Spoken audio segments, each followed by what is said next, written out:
उस्मा ने कहा, आरफा बाजी, आप और आलिया दोनों हमारे कमरे में सो जाएं। हम मम्मी के कमरे में सो जाएंगे। मैंने आपके बिस्तर लगा दिए हैं और फिर सब अपने अपने कमरों में जाने लगे। तो आरफा मेरी तरफ भी देख रही थी। मैंने इसकी तरफ देखकर मुस्कुरा दिया और आंख मार दी और मैं मोना के साथ कमरे में आ गया। कमरे में आया तो मोना बोली, मुझे लगा था आज आप बाजी आरफा के साथ सोएंगे। मैंने कहा कि तुम्हें ऐसा क्यों लगा था?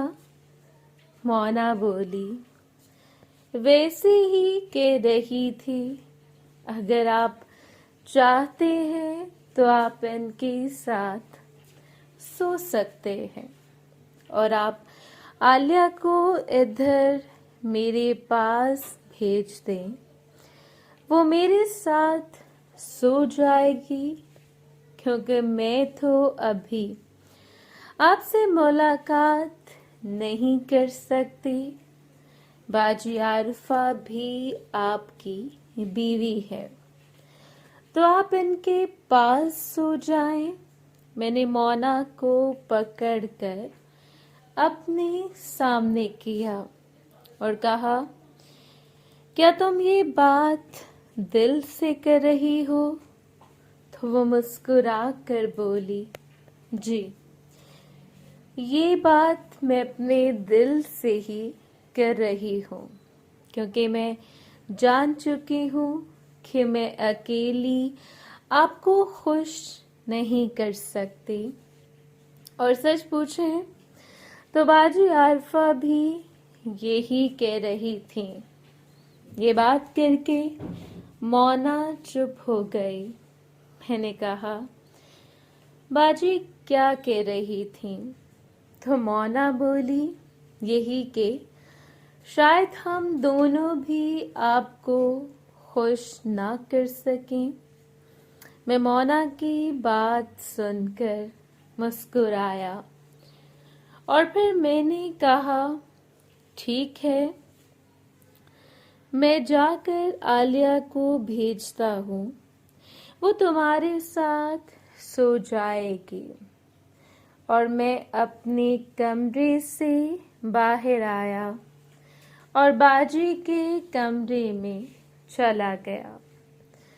तो बाजी और आलिया दोनों बेड पर बैठी थीं। मुझे देखकर बाजी के चेहरे पर मुस्कुराहट आ गई। मैंने कहा, आलिया, तुम मोना के साथ सो जाओ। मेरी बात सुनते ही आलिया के कान खड़े हो गए और बोली, खैर तो है? मैंने कहा, खैर ही है क्योंकि मोना ने मुझे यहाँ खुद भेजा है कि मैं बाजी के साथ सो जाऊं और तुम मोना के साथ सो जाओ। बाजी मेरी बात सुनते ही खड़ी हो गई और बोली, क्या तुम सच कह रहे हो? मैंने कहा, जी, मैं सच ही कह रहा हूँ और आपने जो मोना से कहा है, लगता है आपकी बात इस पर असर कर गई है। बाजी बोली, कैसी बात? मैंने कहा, यही कि आपने मोना से कहा है कि शायद आप दोनों भी मुझे खुश नहीं कर सकती। बाजी मुस्कुरा कर बोली, पिछले दिनों जो तुमने मेरी तबीयत खराब की है, वही सोचते हुए मैं मोना को छेड़ रही थी और मोना के जहन में ये बात डालने की कोशिश कर रही थी कि हम दोनों के अलावा भी नदीम को कोई और चाहिए। आखिर जब तुम अपनी खाला और बहन का मोना को बताओगे तो इसको धचका लगेगा, बजाय इसके कि मैं इसके कानों में पहले ही ये बात डाल दूं। मैं बाजी के पास गया और अपने हाथ इनके कंधों पर रखते हुए कहा, आप कितनी समझदार हैं। हालिया बोली, अब मुझे भी बहुत नींद आ रही है, मैं बहुत थक चुकी हूँ। मैंने कहा, तुम जाकर सो जाओ। तो आलिया बोली, क्या तुम लोगों ने नहीं सोना? बाजी की तबीयत अभी भी ठीक नहीं है। मैंने कहा, जरूरी नहीं कि हमें एक ही काम हो। तो आलिया मुस्कुराती हुई कमरे से बाहर निकल गई और मोना के पास चली गई। बाजी अपने बाजुओं पर लोशन लगा रही थी। मैंने इनकी बेटी को उठाया। बाजी बोली, कहाँ लेकर जा रहे हो? मैंने कहा, हालिया को देने जा रहा हूँ। बाजी बोली, नदीम, मेरी तबीयत अभी कुछ बेहतर हुई है। मैंने कहा, कुछ नहीं करता, और मैं इनकी बेटी को बाहर लेकर आया और आलिया के पास छोड़ आया और वापस अपने कमरे में बाजी के पास आ गया। मैंने कहा, आए हम दोनों ऊपर चलकर बैठते हैं। बाजी बोली, क्यों, खैरियत है? मैंने कहा, वैसे ही आपको गांव में रात का मंजर दिखाता हूँ कि कितना पुरसुकून है, और ऊपर मौसम भी बहुत अच्छा होगा। अगर आपको नींद आ रही है तो आप सो जाएं। बाजी बोली कि मैं यहाँ सोने के लिए आई हूँ, मैं तो यहाँ तुम्हारे लिए आई हूँ। तुम जो कहोगे मैं वही करूँगी। फिर मैंने बाजी का हाथ पकड़ा और हम कमरे से निकले। मैंने कमरे का दरवाज़ा बंद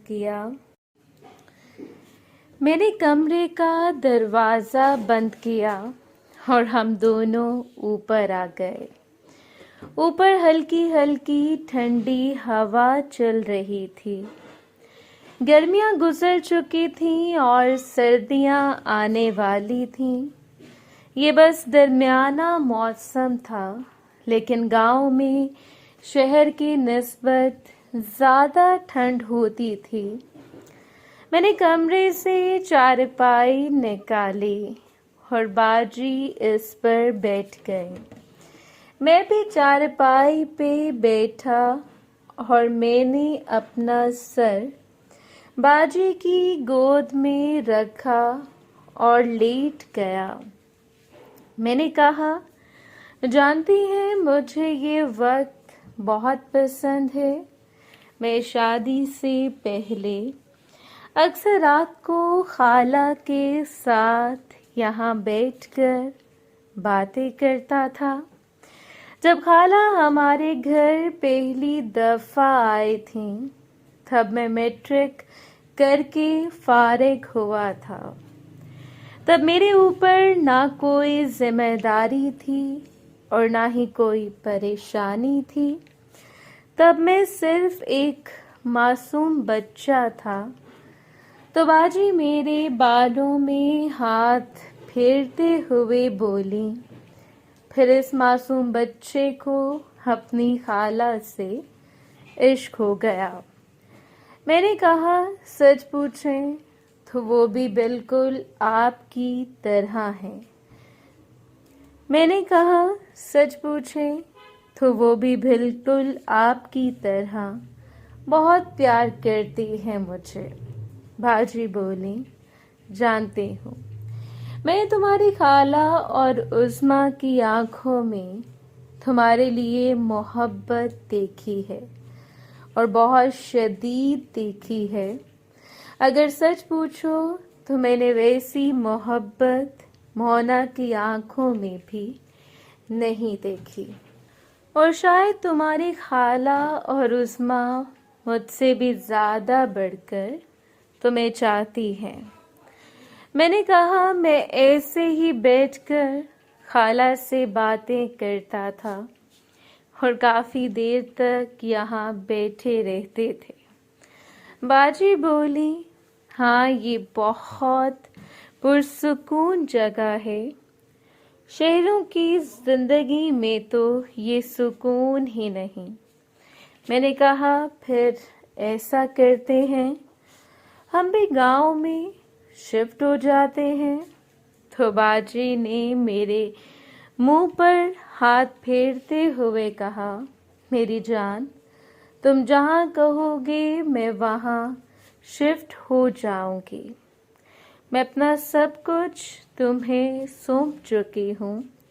अब तुम ही मेरी जिंदगी हो, तुम ही मेरी खुशी हो, तुम ही मेरा गम हो और तुम ही मेरी ख्वाहिश हो। तुम्हारी हर बात मेरे लिए हुक्म है। मैं बाजी की बात सुनकर मुस्कुराया और कहा, आपकी यही बातें मुझे आपका दीवाना बना देती हैं। क्या आप इतना टूट कर मुझे चाहते हैं? बाजी बोली, क्या करूं?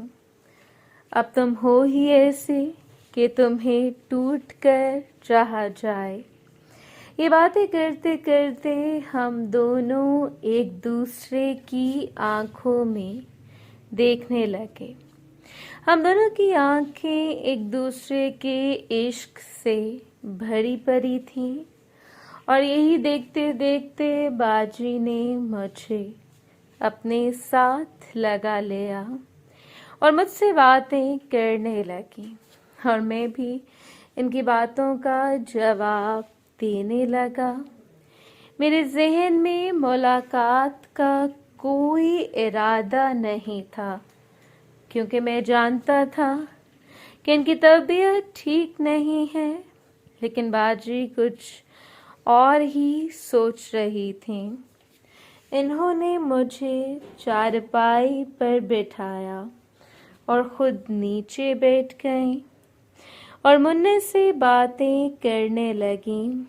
मैंने इनकी आंखों में सवालिया नजरों से देखा। वो मेरी बात समझ गई और बोली, तुम यही सोच रहे हो कि मेरी तबीयत ठीक नहीं, फिर भी मैं मुन्ने से बातें कर रही हूँ। इनकी बात सुनकर मुस्कुराया। बाजी बोली, तुम्हारी खुशी के लिए मैं मुन्ने से थोड़ी मुलाकात कर सकती हूँ। इनकी बात सुनकर मुस्कुराया। इसके बाद मैं और बाजी छत की दीवार के साथ खड़े हो गए। बाजी आगे खड़े होकर नीचे देख रहा था। ये पुरसुकून लम्हात मुझे बहुत अच्छे लग रहे थे। मैंने सिर्फ शहजादी से मुलाकात की थी और जब बाजी की गाड़ी अपनी मंजिल पर पहुंच गई तो हम दोनों दोबारा चारपाई पर आकर लेट गए और तारों को देखकर बातें करने लगे। बाजी बोली, मुझे माफ़ कर दो। मैंने कहा, क्यों, क्या हुआ? वो बोली, तुम्हारी मंजिल तो अभी आई नहीं थी। मैंने कहा, फिर क्या हुआ, तकरीबन हम 12 बजे नीचे आ गए और फिर कमरे में आकर सो गए। सुबह जब मेरी आँख खुली तो मैंने टाइम देखा, 9 बज चुके थे। आल्फा मेरे साथ नहीं थी।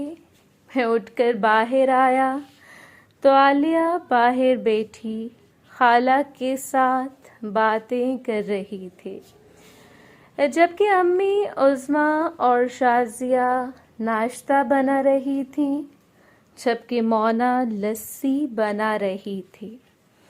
मैं खाला के साथ जाकर बैठ गया। मैंने आरफा का पूछा तो आलिया मुस्कुराती हुई बोली, मैंने तुम्हें कहा था कि इनकी तबीयत ठीक नहीं, लेकिन तुम बाज नहीं आए।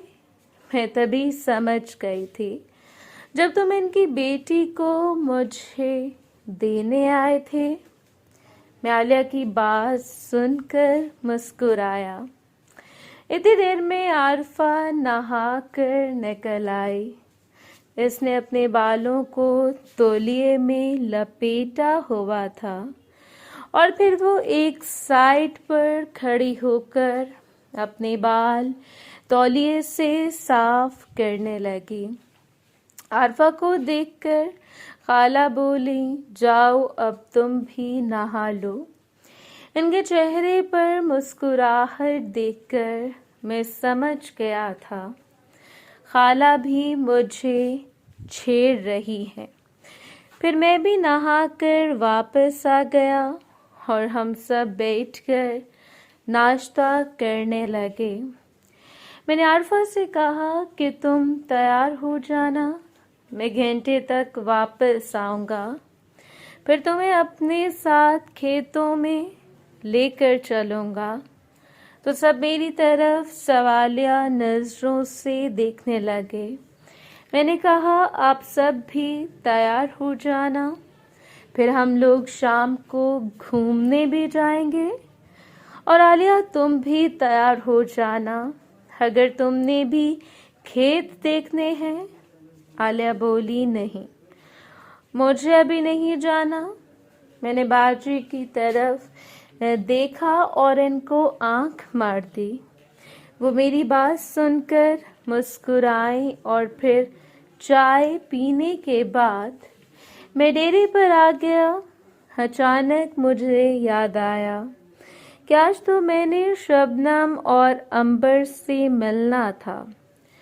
टाइम भी हो चुका था, तो मैं जल्दी से मोटरसाइकिल पर बैठा और दाइया लोगों के घर आ गया। आसिफ और ताया घर पर नहीं थे, शायद वो खेतों में गए हुए थे।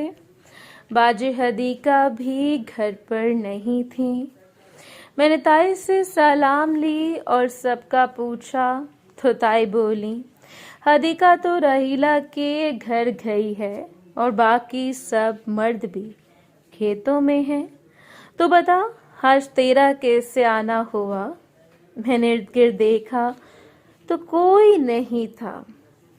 मैंने ताई को साथ लगा लिया और कहा, आप ही कहती हैं कि कभी चक्कर लगा लिया करो। आज मेरा आपसे मिलने का दिल कर रहा था तो इसलिए आ गया। अगर आपको अच्छा नहीं लगा तो मैं चला जाता हूँ। मेरी बात सुनकर ताई हड़बड़ा गई और बोली, ऐसी बात नहीं है, लेकिन तू गलत टाइम पर आया है। मेरे दिन चल रहे हैं। इतनी देर में शबनम शरबत का ग्लास बनाकर मेरे लिए ले आई। वो तैयार हुई थी और जैसे ही वो मेरे करीब आई तो इससे आने वाली खुशबू मेरे अंदर समा गई। मैंने इसकी तरफ देखा तो वो मेरी तरफ ही मुस्कुरा कर देख रही थी। मैंने आंखों के इशारे से पूछा कि क्या इरादा है, तो इसने कमरे की तरफ इशारा किया जहां अंबर खड़ी हुई थी। मैंने शबनम से पूछा, तुम लोग कहीं जा रहे हो? तो बोली, हम अपनी सहेली के घर जा रही हैं। ताई बोली, हाँ बेटा, वो घर पर नहीं है तो इन्होंने कहा था 1-2 दफ़ा चक्कर लगा लेना और साफ सफाई कर देना। मैंने कहा ठीक है, मैं भी जा रहा हूँ, मैं इन दोनों को छोड़ देता हूँ। ताई बोली, ठीक है, जाओ तुम दोनों नदीम के साथ बैठकर चली जाओ और जल्दी आ जाना। तो शबनम खुश होती हुई जल्दी से अंदर चली गई और अंबर के साथ वापस आ गई। और मैंने इन दोनों को अपने साथ मोटरसाइकिल पर भी बिठाया और पिछली गली में इनकी सहेली के घर ले आया। गली में इस वक्त कोई भी नहीं था, तो ताला खोलकर मैंने अपनी मोटरसाइकिल अंदर की और इन दोनों के साथ अंदर आ गया। घर कुछ ज़्यादा ख़ास नहीं था, लेकिन खाली ज़रूर था। मैंने कहा, एक दफ़ा अच्छी तरह से देख लो कि अंदर कोई ना हो। अंबर बोली, खुद ही तो हमने ताला खोला है। मैंने कहा, फिर भी एहतियात बेहतर है। तो हम सब ने पूरा घर देखा और फिर हम एक कमरे में आकर बैठ गए। शबनम बोली, क्या तुम्हें याद था? मैंने मुस्कुरा कर कहा, क्या मैं भूल सकता हूँ? अब तुम दोनों ने इतनी मुश्किल से टाइम दिया है तो याद तो रखना ही था। वैसे मुझे कल तक तो याद था। सुबह जब मैं डेरे पर आया तब मुझे याद आया तो मैं सीधा इधर आ गया और ये बात करके मैंने शबनम को अपने साथ लगा लिया। रात 12 से भी ठीक तरह से मुलाकात नहीं हो पाई थी, तो मुझे इसका भी गुस्सा था। शबनम भी मेरी बातों का जवाब देने लगी। इसके बाद मैं अंबर से बातें करने लगा और शबनम नीचे बैठ गई। फिर मैं शहजादी से बारी बारी बातें करने लगा और फिर हमारी मुलाकात काफ़ी देर तक चलती रही। मैंने परी से भी मिलना चाहा, लेकिन शबनम और अंबर दोनों ने ये कहकर इनकार कर दिया कि ये हमारी शादी का तोहफा है। मैंने दोनों से नॉर्मल ही मुलाकात की थी, इससे दोनों बहुत खुश थे। फिर मैंने इनको इनके घर छोड़ा और बाहर से ही वापस डेरे पर चला गया। मोहतरम नाज़रीन और सामीन, इस कहानी का बाकी हिस्सा अगली आने वाली वीडियोस में पेश किया जाएगा। अगर आपको ये वीडियो अच्छी लगी तो वीडियो को लाइक और हमारे चैनल को सब्सक्राइब ज़रूर करें। शुक्रिया।